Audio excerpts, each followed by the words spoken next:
Thank you for joining us. This is the first in a series of webinars that we're going to be doing here at Arbill. And this first one is how office safety impacts your bottom line. For anybody who doesn't really know Arbill very well, I just wanted to kind of introduce our company. For over 75 years, Arbill's been providing safety products and services to both industrial and government entities. We are a women-owned business. Julie Copeland is our CEO. We are ISO 9001 certified. We're GSA contract holder, among other certifications you'll see there at the bottom of the screen.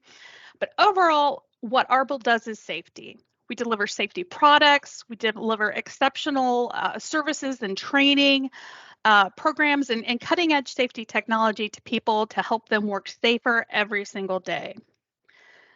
That's Arbill, and this is me. My name is Kate Manis. I manage the EHS services here at Arbill.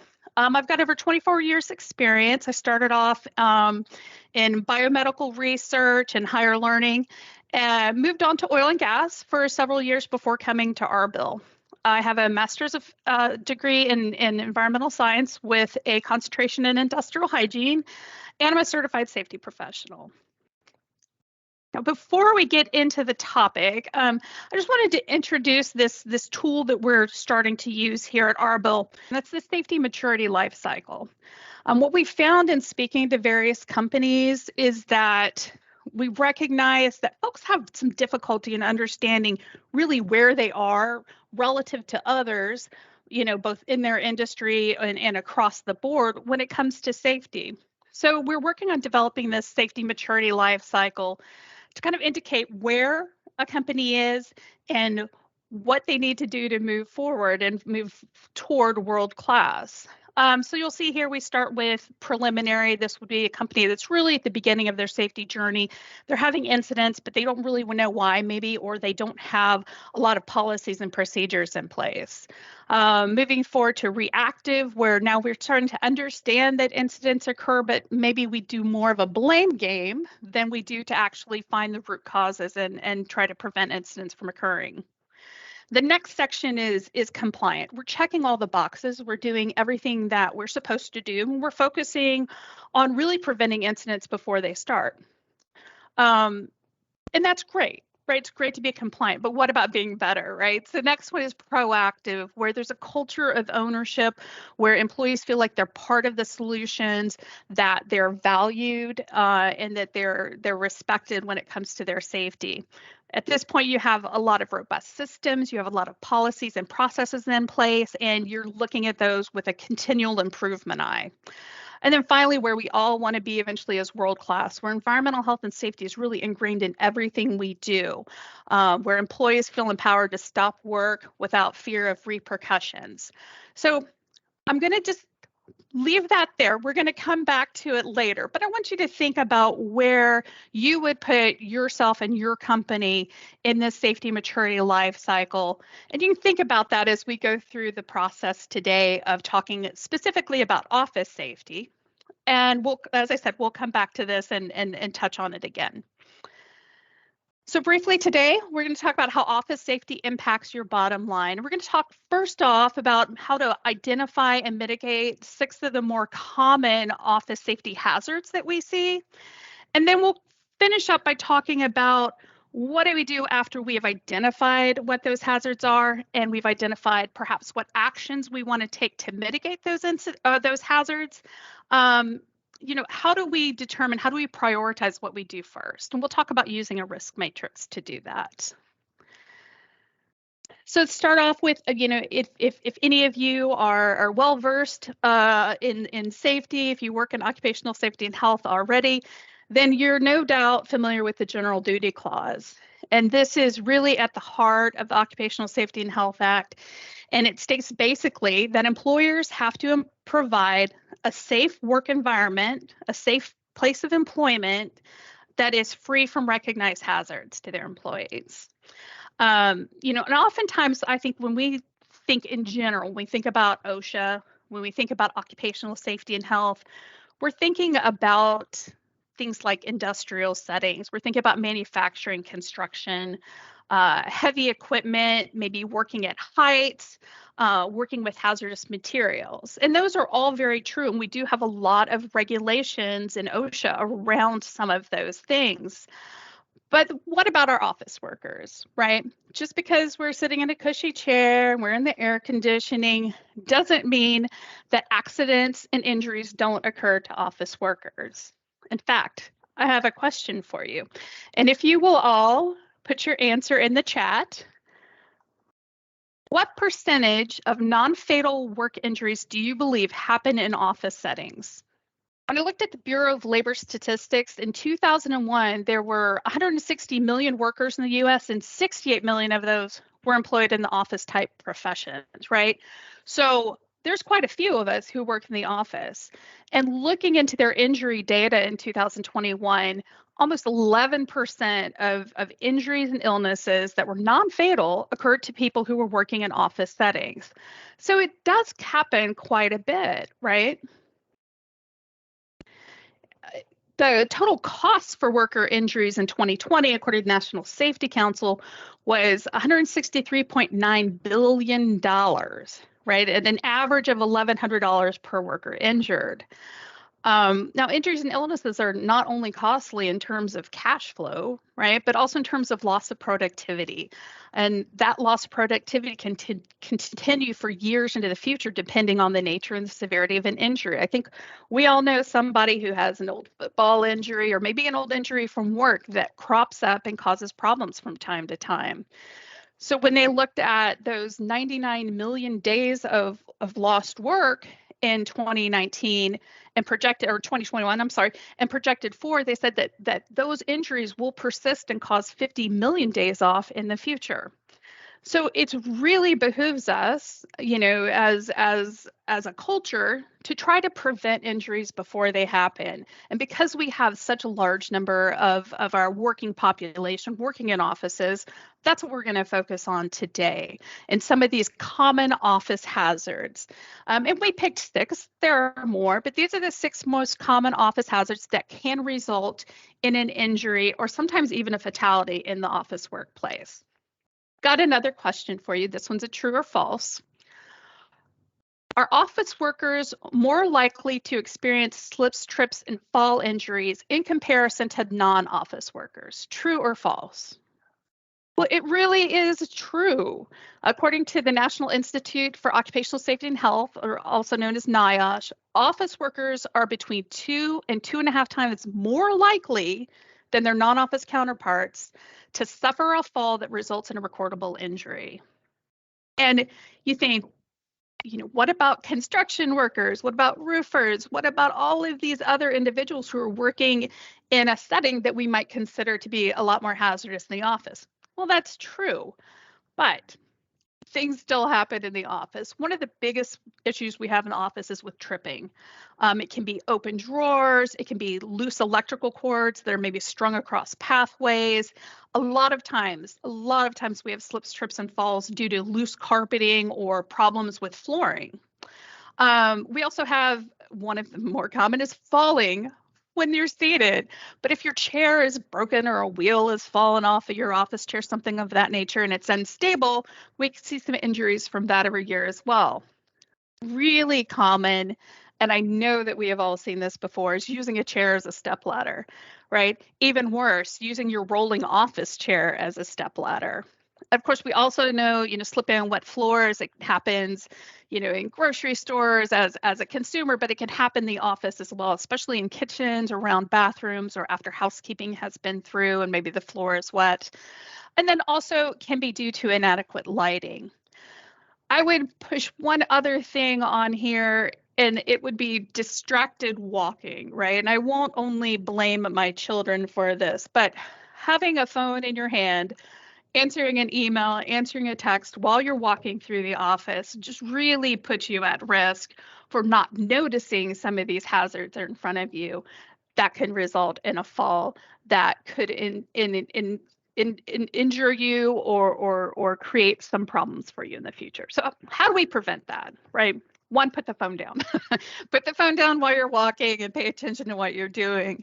But really what it comes down to is just being very aware of our surroundings, doing some routine inspections, addressing deficiencies when we see them, whether it's replacing an entryway carpet that the edges have rolled up and become a tripping hazard, making sure that we don't have boxes stored in walkways and things like that. And anytime we have a spill, that either A, we clean it up, if we're able to do that ourselves, or if we need some assistance or we have to call someone to come help, at least, let everyone in the area know, hey, there's been a spill here. Put out one of those little yellow wet floor signs so that somebody doesn't come by and slip on it unknowingly. And this is a really great area where we can involve our employees as well and have them be part of the solution to be committed to that safe work environment, closing the drawers when they're not using them, not using a chair as a step ladder. And also, your employees can really, really be your eyes and ears on the ground. Teach them to look for problems and then how to report them to your facilities management to get something fixed. Fire and electrical hazards, our next topic.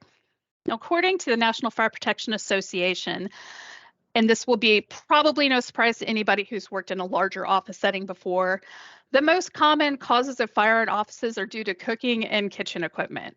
I don't know how many times I've had the experience of walking into the kitchen area in a common office after somebody has put microwave popcorn in the microwave and walked away, right? And of course, it stinks. It's, can cause a little fire inside.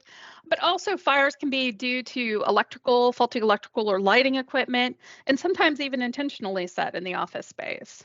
Now, according to NFPA, when they remove residential fires, non-residential structure fires accounted for 9% of all reported fires in 2021. And those are just the fires that are reported. They think that number is very much larger because those smaller microwave fires are easily contained. You take care of the fire, you replace the microwave, and it doesn't get reported.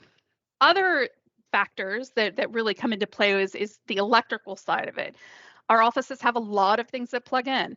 Our computers, our monitors, our printers, lights, you name it. So we have to be very careful about a couple of things when it comes to electrical hazards.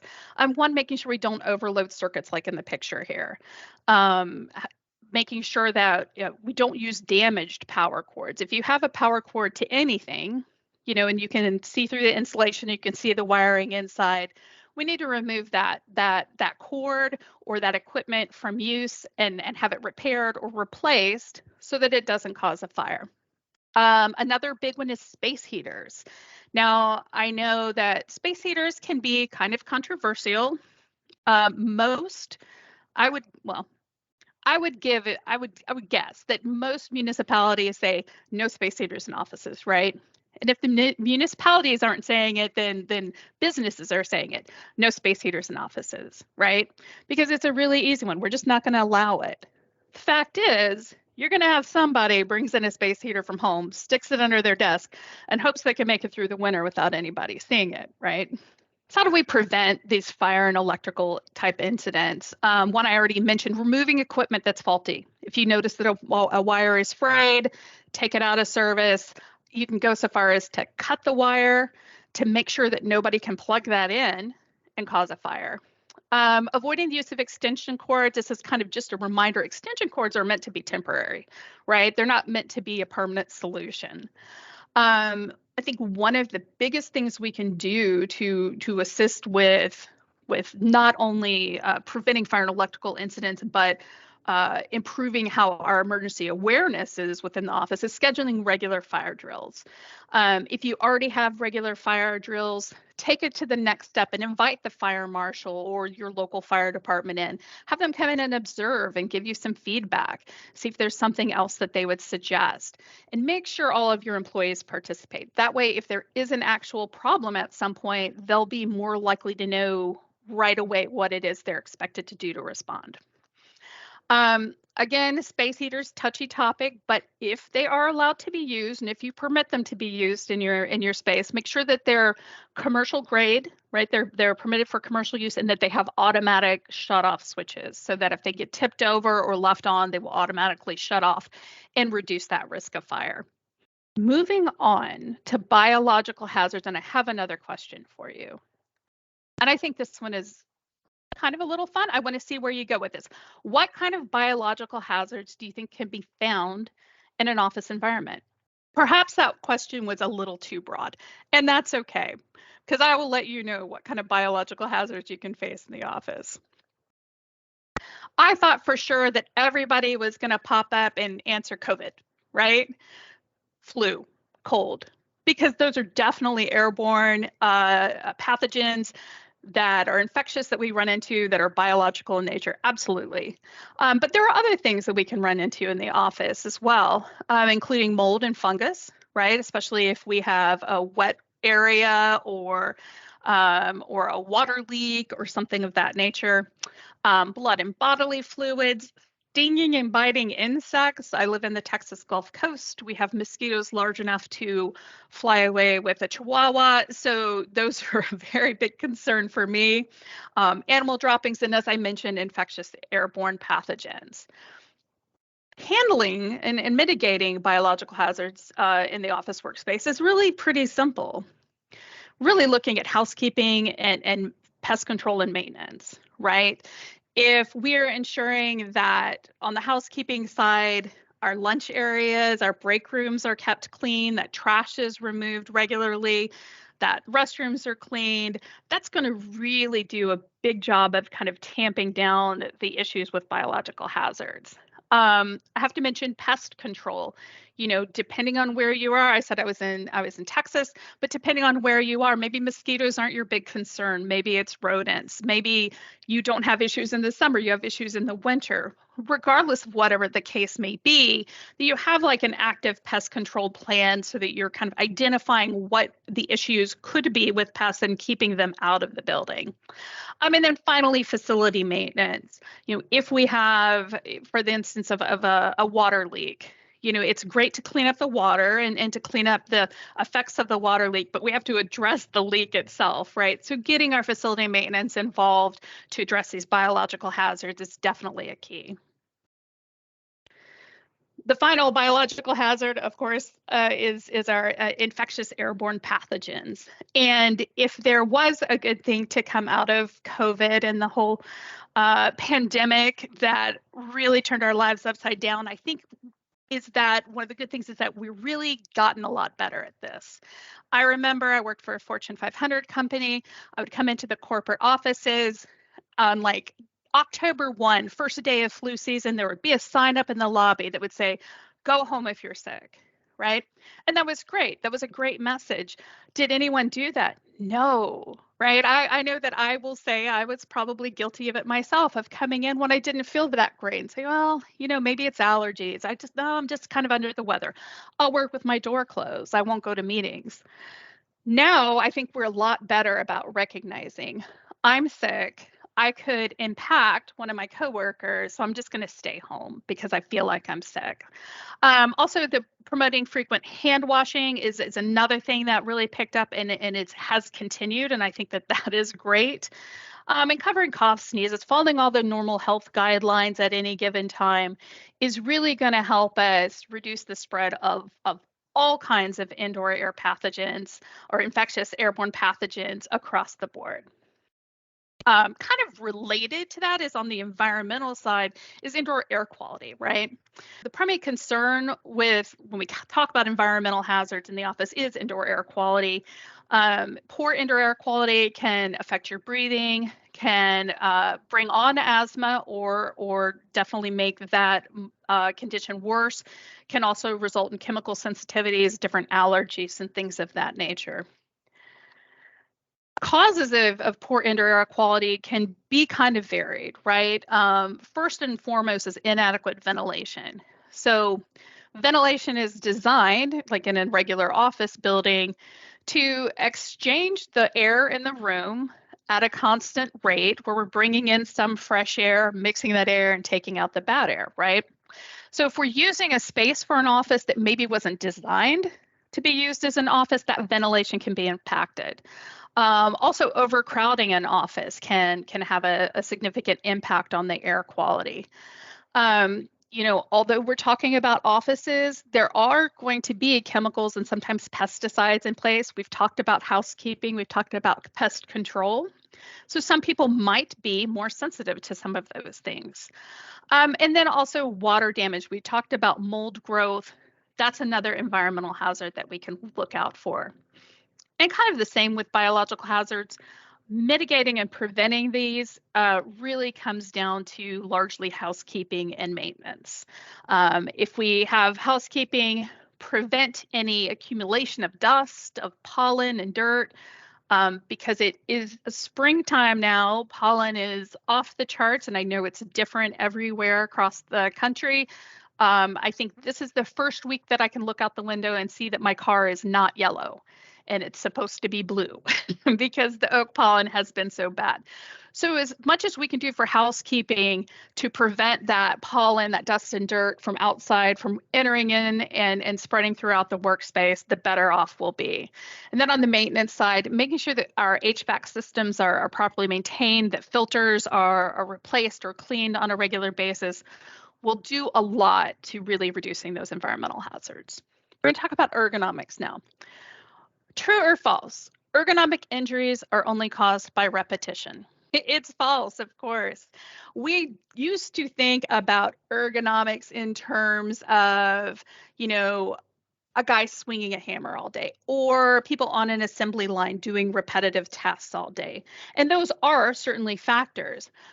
But also having awkward postures or static postures for long periods of time can also lead to ergonomic issues and musculoskeletal disorders. Ergonomics means fitting the task to the employee instead of trying to fit the employee to the task. And we have to do that within the office space as well. We look at our office workstations and it doesn't take an ergonomist to come in and do a review and determine if everything is set up correctly. There's some very simple things that we can do for ourselves. And for anybody who both works in an office and works at home, I would challenge you to look at your home office as well when you consider your lighting, your work posture, and your periods of activity. So for lighting, it's if we have bad lighting, we know we have bad lighting, right? Your eyes hurt, you get a headache, you feel strained and fatigued by doing your regular work based on the lighting. So it's good to have a really good mix of lighting, overhead lighting, natural lighting from windows if at all possible, task lighting like a little desk lamp for what you're doing on your desk. And being able to adjust the brightness and contrast is really important, and being able to get that level that not only helps you do your job, but helps you stay comfortable and reduce eye strain while doing that as well. The second thing is posture. And this is very important when it comes to office ergonomics, is trying to maintain a neutral body position. And it's easier to think of a neutral body position if you're standing. If you imagine I'm standing up and with my arms to my side and my head, over my shoulders and my body and my shoulders relaxed, that's a neutral body position. We also have a neutral body position for sitting, and a picture is worth 1,000 words. So I'll show you this young lady here, and you see, her elbows are roughly at a 90-degree angle to the floor, as is her knees. Her feet are flat on the floor, or if you're somewhat height inhibited like myself and Sari, maybe you need a little foot rest so that your feet have something to rest on. Full back support is important to keep you comfortable and engaged in that neutral posture, shoulders down, eyes at or about the level of the top of the screen and between 1.5 feet, 2 feet away from the monitor is ideal. This can be a lot if you're thinking about yourself right now. If you put yourself in that position, you might think, I can't work this way. My suggestion would be to work on one thing, adjust one thing. Once you get used to that, move on to the next thing. And before you know it, you'll find yourself working with a better relaxed posture with your head centered over your body that will help prevent a host of ergonomic issues in the future. And that's not to say that you're going to stay in that position all the time. We mentioned static postures. Static postures and staying in one position is as bad as sitting like this guy here. This meeting could have been an email guy, right? This guy, he's working really hard. He's up against a deadline. This guy over here, it's Friday afternoon. His boss is already gone and he's watching Netflix. We're going to experience different postures throughout the day. There are going to be times when you slide out of a posture, not even realizing it. As long as we try our hardest to kind of stay in that neutral zone and encourage our employees to stay in that neutral zone, the better off we'll be overall. And there are some workstation components that we can engage to help with that. Adjustable chairs, using an appropriate desk that's large enough for your equipment and for what you need to do. Having adjustable keyboards and mice, document holders, all of these things will help to ensure that we have proper posture. And I mentioned the static posture. We can sit perfectly in a neutral posture, and if we sit there all day long and don't get up and don't move, it's just as bad as if we had been slumping all day. We need some breaks. We need to get up. We need to move around. This is something I think is harder as we work from home because we become more comfortable with just staying in front of our computer, right? That we eat lunch at our desk. We don't get up and move quite as often. So encourage employees to just make the most of natural breaks. You know, you're going to go get water, get a coffee, invite someone to come with you. Varying your body movement by instead of sending an email, walk over to somebody's desk and ask them a question, right?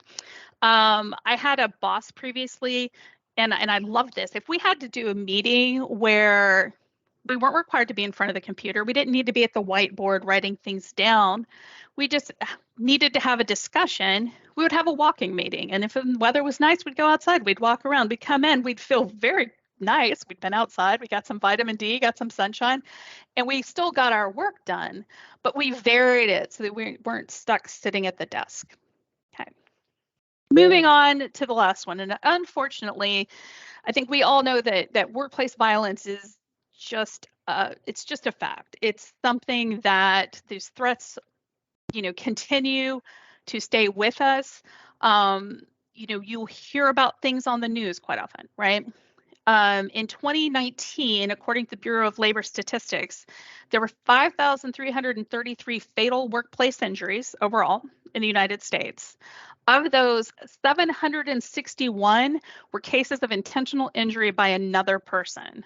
So that made workplace violence the third leading cause of fatal occupational injuries in 2019. And that's pretty shocking. That's pretty surprising. And it can feel like, what can we do, right? What are we going to actually be able to do? How do we move the needle on this? And the first step is, I think, recognizing where those potentials lie. Anytime that there's an exchange of money or goods, anytime folks are working alone or working in isolated areas where there aren't a whole lot of other,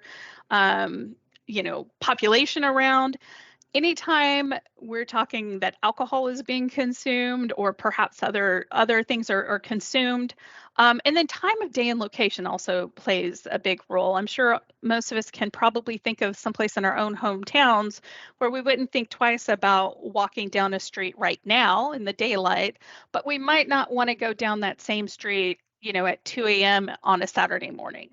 So recognizing where we have potentials for workplace violence in our workplaces can help us kind of focus on where we're going to address some of those mitigations. But some things that we can do across the board, and some things that we can do even if none of those other apply to us, is first of all having a zero tolerance policy and making sure that everyone understands, having that workplace violence prevention policy written down, communicated to everyone, and make it very clear that the expectation is you're not going to engage in workplace violence, and if you do, there will be repercussions, and they will be swift and they will be followed, right? Other things you can do to manage in general security, right, is having adequate lighting. If your employees have to leave the office and walk through a dark parking lot to get to their car at night, especially in winter when it's darker for longer hours, that can be an issue. If we have better lighting, then they're going to feel safer and they will be safer. Having video surveillance, it's not only good for after the fact, right? It can be a deterrent to criminals to begin with if they see that an area is clearly under video surveillance. Having engineered barriers, whether that's, I think of the bulletproof glass at a gas station, or can be just the security measures that an individual has to go through to even get into your office, can be a very, very big deterrent. And then also anytime we can minimize lone workers, and that's not always possible. Sometimes it's going to be one person in one location doing a job. But anything we can do to check on those individuals, maybe have security swing by and make sure that they're okay. Additionally, having security available if you have a security guard or security contract within your office to have somebody walk somebody out to their car when it's dark. Things like that can really help drive down those potentials of crime and workplace violence. Now, another question, and this one is a little bit bigger question. Maybe a little bit of thought for this one. What does your company do to help prevent office injuries? Once we have identified, right? We've identified the hazards. We know what is applicable to us and what we need to focus on. Then we got to come up with actions, right? How are we going to mitigate those hazards? And then how are we going to prioritize them? And if you remember back when I started, I talked about that general duty clause, right? And it says that employers have to protect employees and provide a place that is free of all recognized hazards. Now we've recognized them, right? So now we have to do something about them. It can be really daunting when you have a long laundry list of things you need to do to get everything as safe as it possibly can be. And one tool you can use to help prioritize which actions you do first is by using a risk matrix and developing a risk matrix for yourself. And a risk matrix really looks at what the likelihood of an incident is to occur versus what is the severity of the consequence of that instance occurring. Let me share this.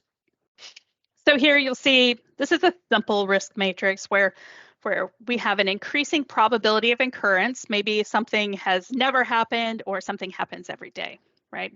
And then we have an increasing severity of consequences. Maybe there is no real consequence, or maybe it's a catastrophic consequence. And we can use risk matrix for health and safety. You can use risk matrix for financial risk.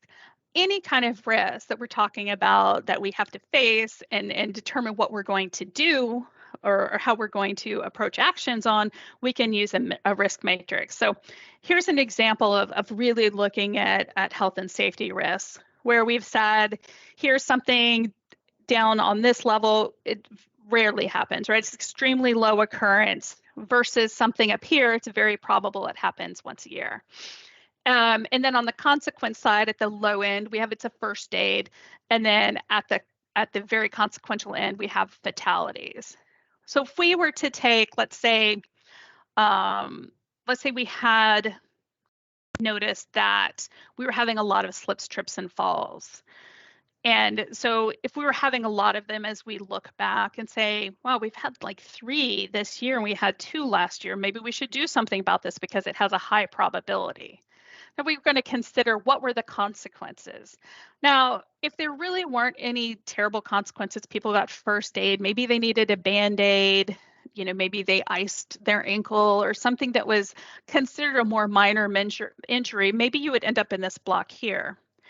But if you had, instead of say a slip, trip, or fall, but something that was maybe accidents in the parking lot or accidents coming and leaving between work sites, right? And perhaps you had some car accidents and if you've had plenty of car accidents in a short period of time and you had multiple injuries or maybe even a fatality, maybe you're going to end up in this red right here.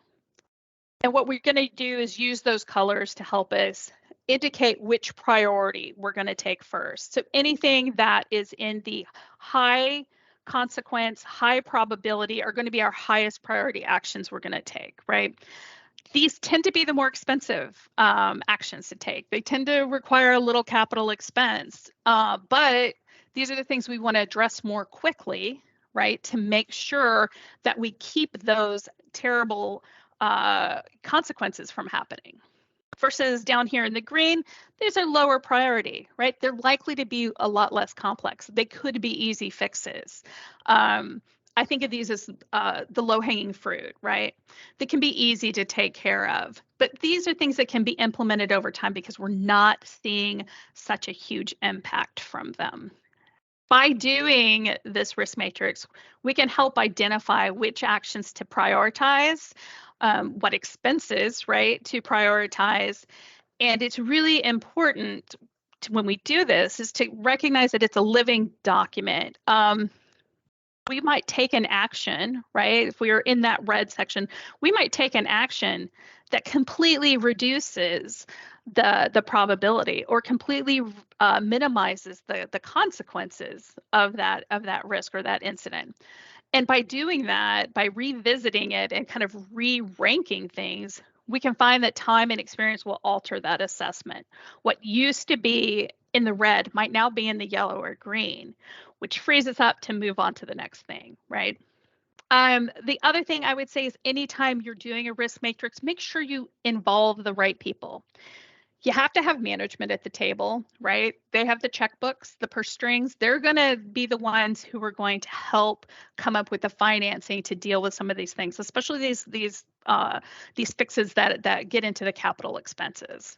It's good to have the safety folks there. They understand the different kinds of mitigations they can put in place, but also it's really key to have the frontline workers involved in the assessment as well. If management and safety identifies, let's say, some personal protective equipment, say, you know what, these gloves are going to make all of the difference in the world. So we're going to insist that all of the employees on the front line wear these gloves. When it gets to the frontline worker, perhaps those gloves don't work for them. Maybe it doesn't give them enough manual dexterity. Maybe they need something different. Involving the workers in that conversation to begin with and making it clear that they're able to share, that they're included in this without judgment is really important to really getting to the heart of not only where that risk is ranked, but what is the best solution to take for that. It's the bottom line, because our discussion today was all about how office safety impacts the bottom line. First off, the human capital. Our employees are investments, right? Think about the money and the time investment that it takes to hire someone, to train them, to pay them benefits, to have them work. We have to recognize that employees are a true investment in our companies. Of course, monetary capital. When we talk about injuries and incidents, we have direct costs and indirect costs. Now, the direct costs are what we think about, the doctor bills, the lost time. But the indirect costs can be between 2 and 6 times more expensive. Those are things like hiring and training replacements while somebody is out sick, lost productivity, loss of goodwill and reputation to your company. Morale. Morale is super important. When people and when employees are happy and healthy and they feel like they're really seen and that their safety is really being looked after, then they're going to themselves work more safely, right? They're going to be more productive and more loyal to the company. And then finally, safety culture has to be approached as a top-down approach. It starts with management. And to any managers who might be out there, I will tell you it's not good enough to just talk the talk. You have to walk the walk, right? When leaders demonstrate that safety is a core value to themselves, then their employees are going to pick up on that. They're going to feel valued and they'll start emulating it as a core value for themselves. Okay. Now, I told you we'd come back to it, back to the safety maturity life cycle. If you feel comfortable, you want to drop in the chat if you've been thinking about it. Where do you think you are in this safety maturity life cycle? The reason we pose this is because there might be things that you can do that you recognize now that can help you move toward world class. There can also be things that maybe are outside of your grasp, or you don't have the time to do, or don't have the right people in place to do that. And ARBL would love to be able to help you with that and help you move toward world class. One of the ways we can do this is through doing a safety assessment. Like I mentioned, ARBL's been working for 75 years with different industrial government clients, municipalities, regular businesses, you name it, to achieve their zero harm goals and to move toward world class. If you're interested in engaging with us and having a complimentary safety strategy session to learn more about what ARBL's capabilities are and how we can help you out, you will see right there on the slide both my Once Hub, where you can schedule a meeting with myself, Kate Manis. You can also see that for Keith LaFrance as well. He is one of our VPs. Feel free to reach out to us. We'd love to have that conversation and see if there are any products or services or technology that we can help you with to achieve your goals. And if you notice, Sari just dropped those Once Hub links right into the chat, so you can grab them from there as well. Now, I knew that I would go over 45 minutes, but we're still got some time in the hour while I have this upcoming webinar topics up there. I just wanted to give a chance for you to ask any questions, whether you want to come off mute and ask them, or if you want to drop any questions into the meeting chat. You know, I'm here to try to answer them.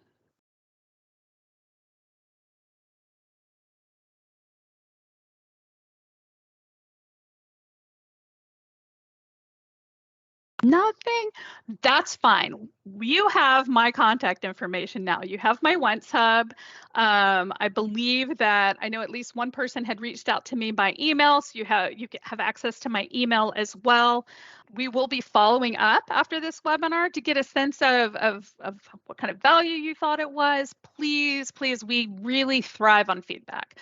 We really rely on you telling us what is working and what is not working so that we ourselves can continually improve and move towards world class as we move forward on these webinars and this experience that we're delivering now.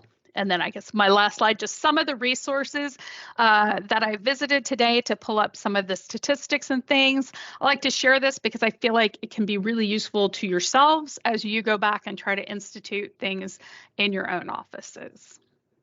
All right. Well, thank you, everyone. I really appreciate it. I hope you have a very safe and healthy day and the rest of your week as well. Goodbye.